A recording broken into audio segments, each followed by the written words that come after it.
Pakistan railway نے عید الفطر پر 5 خصوصی ٹرینیں چلانے کا اعلان کر دیا۔ پاکستان ریلوے نے آئندہ عید الفطر کی تعطیلات کے دوران عوام کی سفری ضروریات کو پورا کرنے کے لیے 5 خصوصی ٹرینیں چلانے کا اعلان کیا ہے۔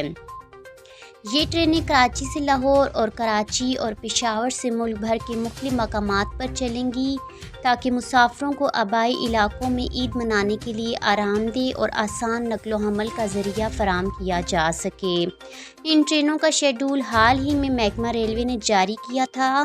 ان میں سے پہلی اسپیشل ٹرین 18 اپریل کو کراچی سے پشاور کینٹ کے لیے روانہ ہوگی، جبکہ دوسری ٹرین اسی دن کوئٹہ سے راولپنڈی کے لیے روانہ ہوگی۔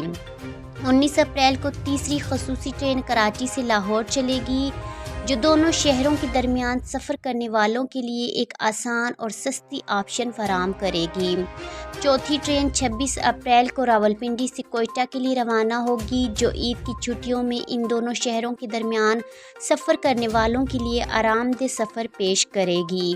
پانچویں اور آخری اسپیشل ٹرین 27 اپریل کو لاہور سے کراچی چلے گی، جو مسافروں کو لاہور سے کراچی تک آسانی اور آرام کے ساتھ سفر کی سہولت فراہم کرے گی۔